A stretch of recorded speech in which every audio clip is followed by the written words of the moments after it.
let me finish the introduction. Okay. So Ayesha specializes in aligning project strategy, a people strategy with business growth. She's currently the senior consultant at High Street Resources. She's the leading executive headhunting across Emirates, Saudi Arabia, and Europe.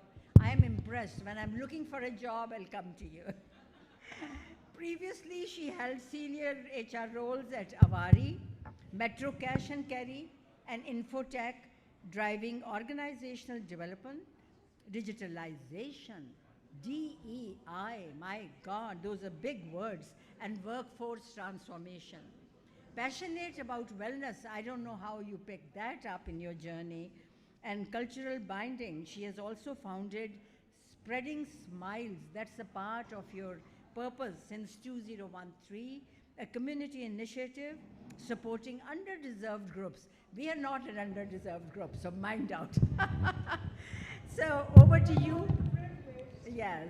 So over to you, Ayesha, to do what you do best and to energize us. And these people are sleeping and they have a sugar rush after lunch. So let's do some magic. Hello, everybody in the room. Are you guys feeling heavy right now?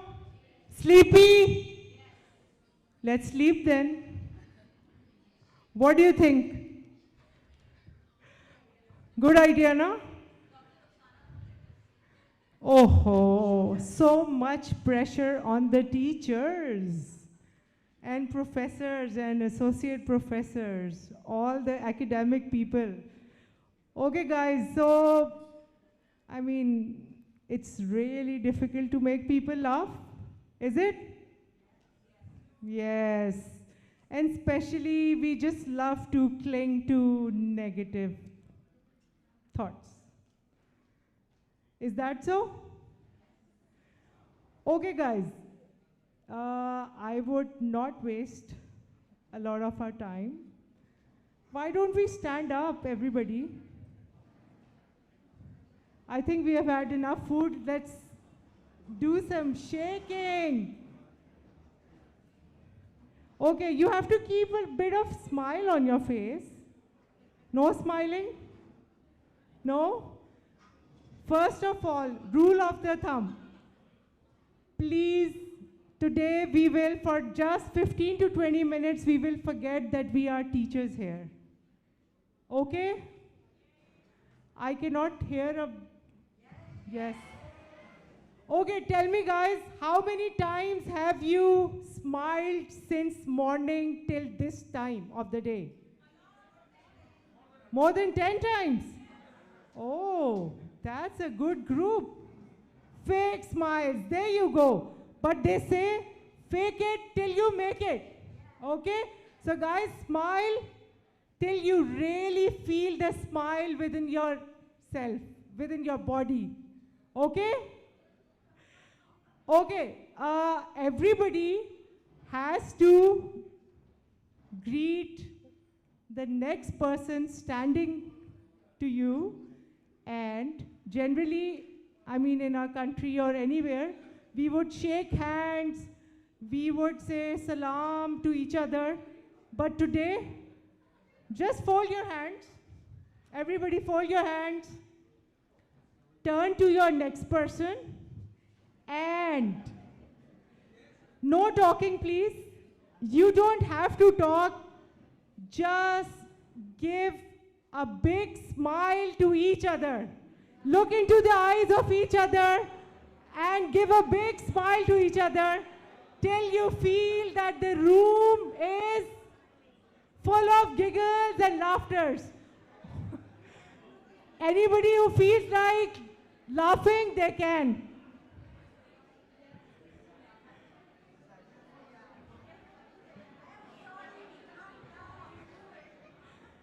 Guys, okay, fine. Look into each other's eyes. You two, standing right in front of me. Please.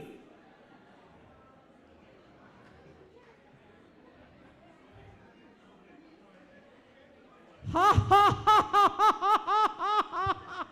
Fake it till you make Okay. Make fun of the person sitting next to you. See?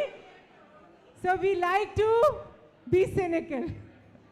Okay, guys, just feel free to sit down.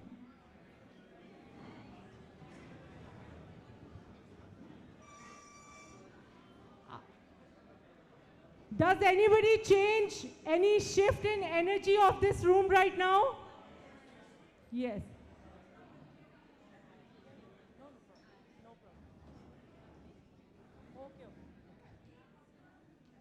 Okay, guys. So the so we think that laughing is something when we feel happy, but science says it's the other way around. Okay? So we laugh because we are happy. And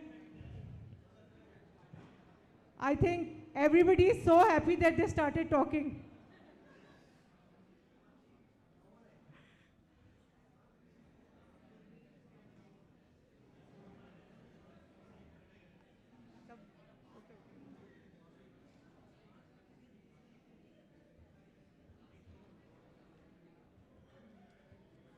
Ayesha, we have another 1 minute to close. Okay, guys, stand up again. So we are here to be a little childlike, not childish. Okay? So just forget that your colleagues are sitting right next to you. Just stand up again. And we are going to do something very different, out of your comfort zone. So can I have a raise of hands that we are ready to do whatever we are being told? Okay? I can see very few hands. Come on, guys, be quick. Okay. We have to do a bit of lion laugh. Oh. We have to stick out our tongue like this. Feel as uncomfortable as you can. Come out of your comfort zones, guys.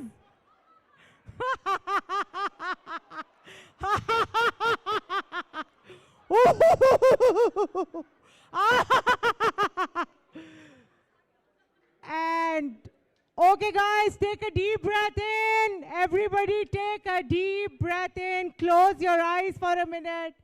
Breathe in, take a deep breath in. And with breathe out, exhale with a small giggle. Breathe in. And breathe in again. And out with a ha sound. Guys, is it hot today? And you are feeling very hot? Do you want some cold drink? So we are in Lahore and we are a dairy lover country, nation. Let's have some lassi laughter. Okay?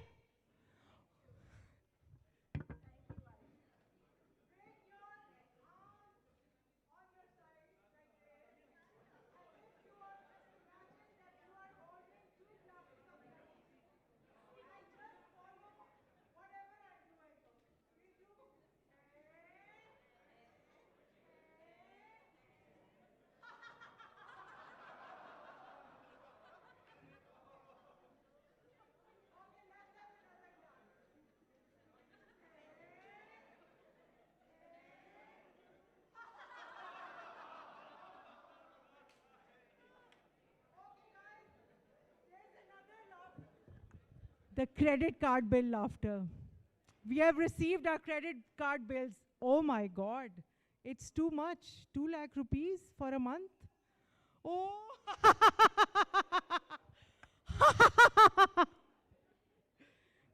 Everybody is very happy to see the credit card bills here, I believe. Everybody's are truly compensated then. Okay, guys. I will not make you more uncomfortable. relax, and thank you very much.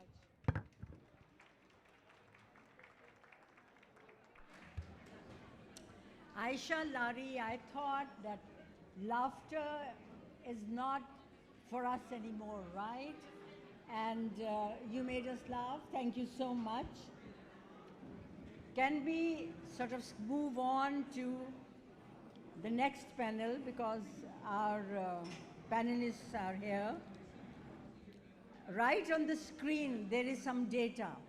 Just to give you a background, Ali, Mariam, and Rubina are next speakers.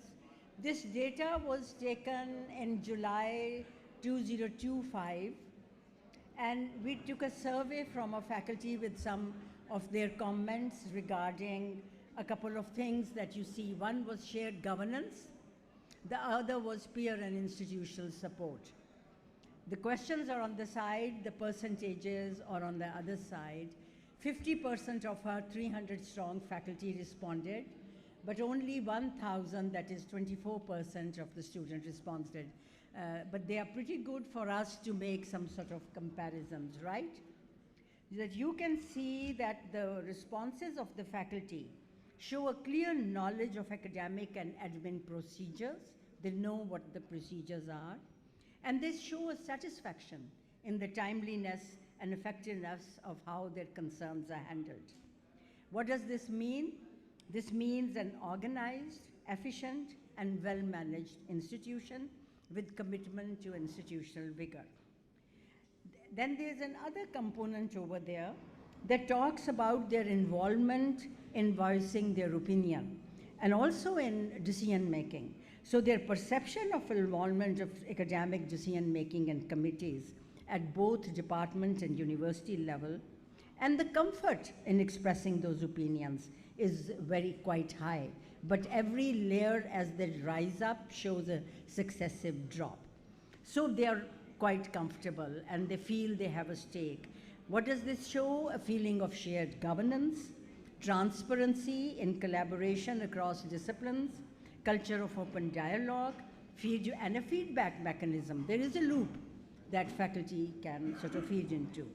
So, and if I may make that comment, that FCCU faculty is an empowered faculty, more engaged and committed faculty, and it's essential for fostering a culture of academic excellence.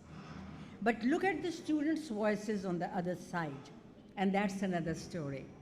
I see Dr. Trimble looking with pride at the fact that he has brought so much confidence in faculty. Thank you, Dr. Trimble. The student feedback on the other side, we need to work on that. They are pretty okay in collaborating with their peers. That means there is a shared commitment there with the students, and they have some reasonable interaction in student forums and societies. But they're notably low in wide variance to faculty views in their voice not being included or heard in academic matters. That's something I know Dr. Trimble is trying very hard for all of us to include them in the committees. We hear about that a lot. But that suggests that right now there's a potential disconnect within intellectual engagement and common institutional commitment to learning.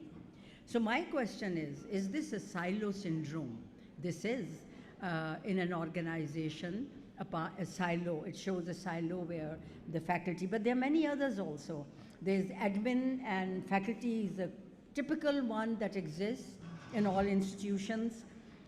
And then there is faculty to faculty, perhaps. There is, other faculty to outside, and we saw in a panel prior to this that there is a lack of linkage between faculty, academia, and the outside, that is. And so we move on into the next, with that feedback, we move on into the next panel. That was the basis. We are reimagining organizational rigor from silos to energy, and I will invite our brilliant guests and panelists onto the stage one by one.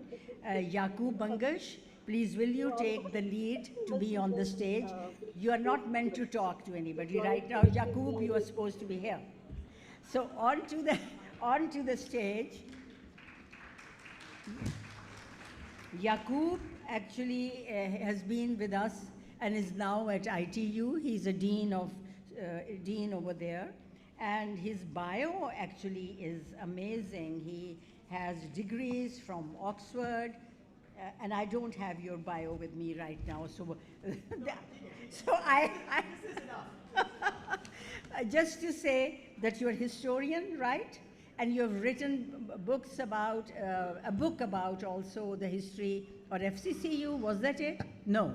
It's in the works. In the works. And there was, you run the Think Fest, and I think that's your claim to fame right now at law. Knowing you, okay. We'll take that. Okay, and I will invite the rest of my panels. Rubina Jamal, please. She is an organizational psychologist. She is a CEO of Insolito Associates. She holds, it will be tough. I'm sorry, I am so sorry. Please, somebody be here to her. She holds a master in psychology and an MSc in industrial psychology from USA. She is an SHL certified. What does SHL certified stand for, Rubina?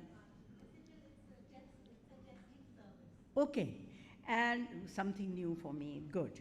And level A and level B psychometric testing, and trained in SA 8000 basic auditing. You bring 15 years of management and consulting experience across Pakistan, Sri Lanka, UAE, and Philippines. Your expertise spans culture change, organizational development, leadership development, 360-degree appraisals, that's what we need, and customer service. A seasoned leadership, we are very delighted to have you. The second guest that I'm going to invite to the stage walked to my office, a young girl, not even, I think you were doing your PhD, Mariam, at that time? No, you were a master's student. Please come to the stage. You walked to the office in 2005, and as a young scholar, I was struck by your commitment to do some work and service in the education field. And I looked at you and I said, she is at Harvard, there's no way she's coming back. She's too bright for that. And so, but I'm so happy that you came back to Pakistan and you decided to, serve. And you have done, everybody knows you as the person, as the single national curriculum lady. So take honor with that. You have a doctorate in EdD from Harvard University. Wow. And you specialize in educational policy, leadership, and instructional practice. You have earned 2 master's degrees, not one from Harvard and one in international education policy, and other in education policy and management. And she have been a teaching fellow across the law school, Kennedy School, and Graduate School of Education. And you founded the Harvard Pakistan Student Group, ever the dreamer and the ideologue too, right? And expanding it into a university network of 600 members now in that group. Many prestigious fellowships. If I read, it's a long list, I let that pass. And you also have the honor of co-founding the Sayyid Maratab Ali School of Education at LUMS, where you also right now serve as an assistant professor, is that so? And he's the director for Harvard's Middle South Asia Institute. We have to collaborate, right? On that with us. And you also, of course, were the director of National Curriculum of, the Committee of Pakistan, And last but not the least, I'm so honored to have Ali Chima with us. Ali Chima is the Vice Chancellor of LUMS, a visionary leader of the most prestigious institution of the country, where he is not just carrying a legacy forward, he is the legacy.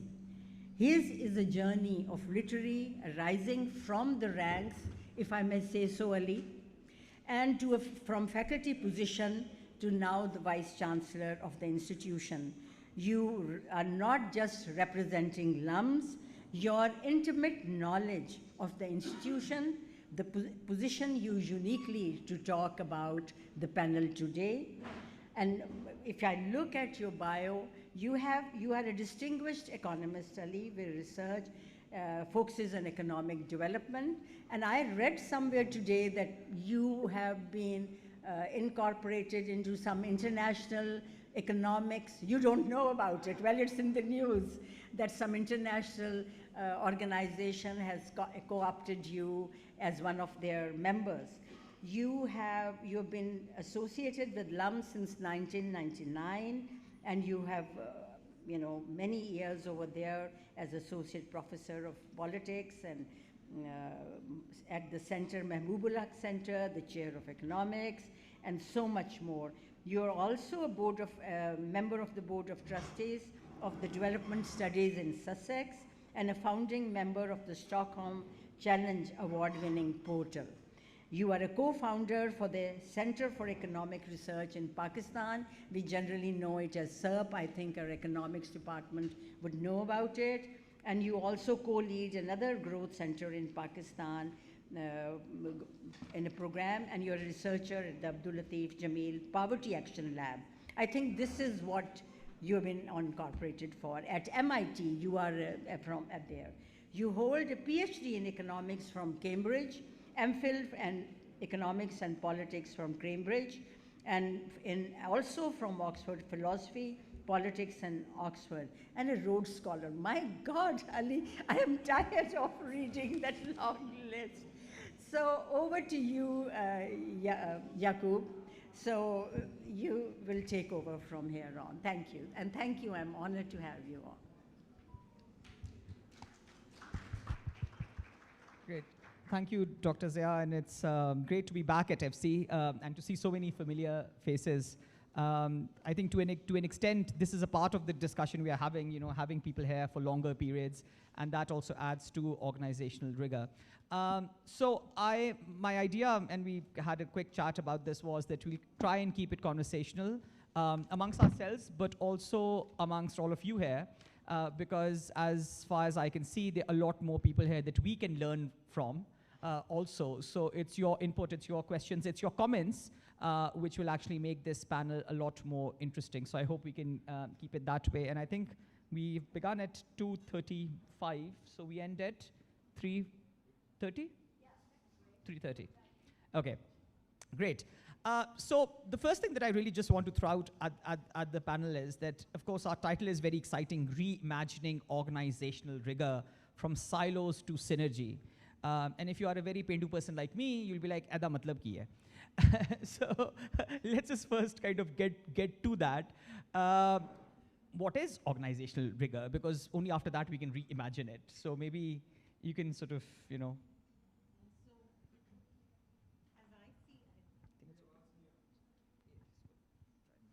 Okay, so as I see rigor, it's knowing how to play the game. If you have practiced it enough times and you understand, imagine a football match being played. When the ball comes, you don't have to think about it because you are so attuned to what's happening. You have focused your attention, you have practiced, and that's what releases rigor in an organization, when the people are well versed enough. And that's how I would define it, having practiced enough to be experts at what you do, which you are. Yes, of course. Mariam, of course, you worked in education, leadership and all that. How would you define rigor from that perspective? And organizational rigor, because you worked in private and public sector. So I can speak about my experience at the National Curriculum Council at the federal government. I was there for 3 years. And I think the second part of the title, From Silos to Synergy, is more applicable because in Pakistan, the entire premise that was coming out in the media for the Single National Curriculum Project was that we are a very siloed society. Madaris stream, public sector, and privates. And then the national curriculum of Pakistan is, I think, a story of silos to synergy, because not only were we looking at solving a problem of varying minimum standard, like there was no one minimum standard for every child by virtue of them being a citizen of this country, but then there were many political silos, because once the project started, I think 6 to 8 months into it, there was a change in political leadership, and that was a very politically siloed time.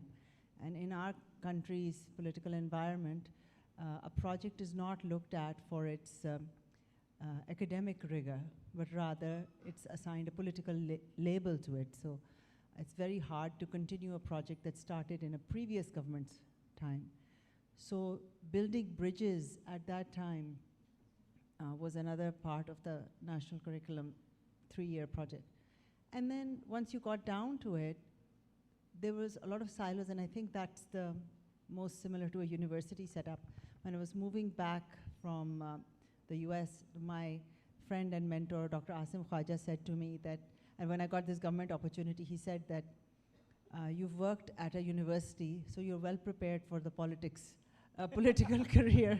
There's nothing that a university will not throw at you that you, so, you know, I was working with very high-end school education experts, and also the public sector textbook board professionals, you know, who would look down upon these people, and these people would look down upon them.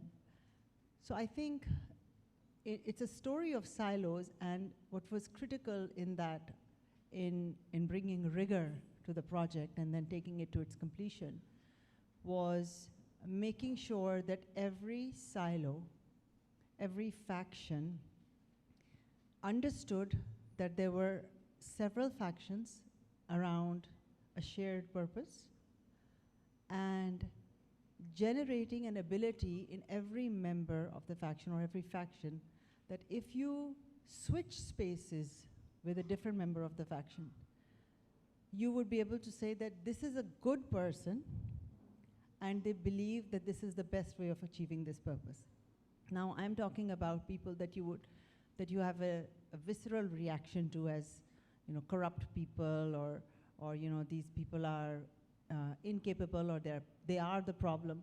But to develop that humility and respect for every member of the ecosystem, that these are silos, but each one of them has a unique and valuable perspective in order to in order to achieve our shared purpose.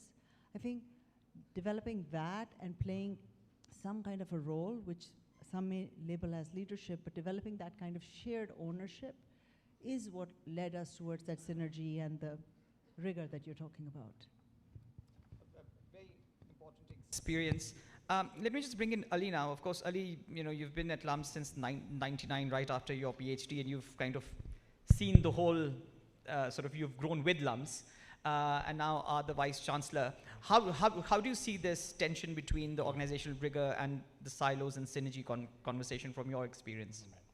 So first I want to say you missed out the most important part, that I went to government college in Lahore. And hence my happiest days were spent on 2 campuses, which is Government College and FC College. So it's an honor to be back, although I've been back in the middle as well, but it's great to be here. Look, I think this sort of title is being discussed at a faculty retreat. So at the heart of it is the university.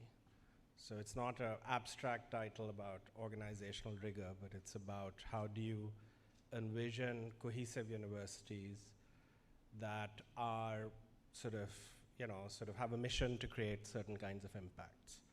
And you know, we can cut the slice in different ways, but I think sort of what I'd like to do is just talk a little bit about it in terms of a moment in time when the university system, I think all over the world, but certainly in Pakistan, is both being disrupted in a very bad fashion, and I'm going to talk about 2 elements of that destruction.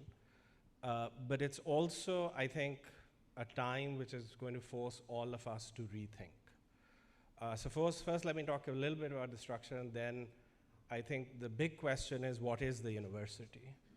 I think that there are two big trends that I see, and this is in my 26 years as academic in Pakistan, and then for a decade as a student in about less than a decade in the universities in Pakistan.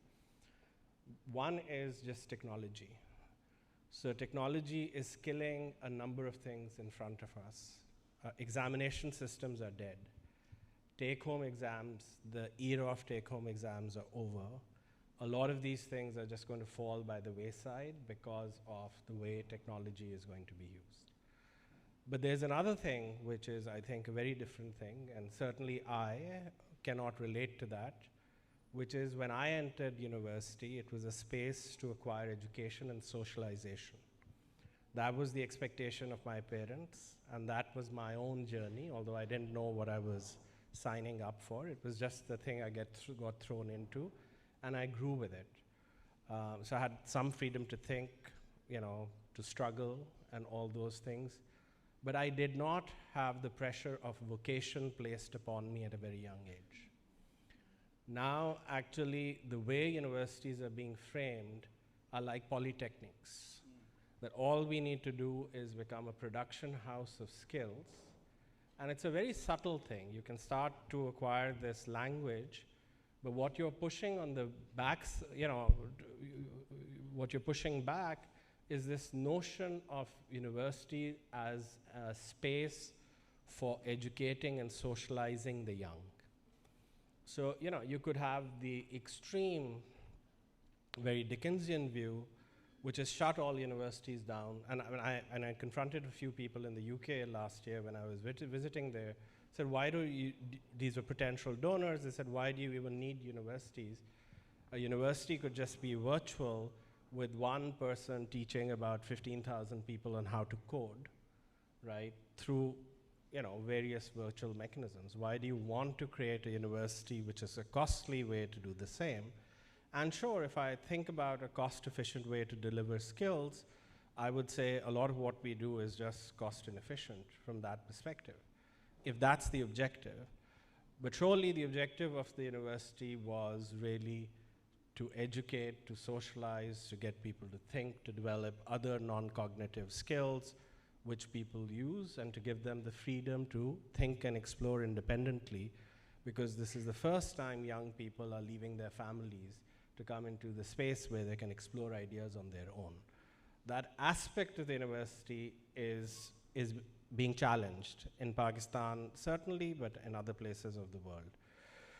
Now, the third thing, and I'm going to end with that, I don't want to hog the conversation, but really I'm going to just talk about two things. One is what is the university? And to me, the university is really the faculty. You can create whatever bricks and mortar you want to do. You can get the best tech in.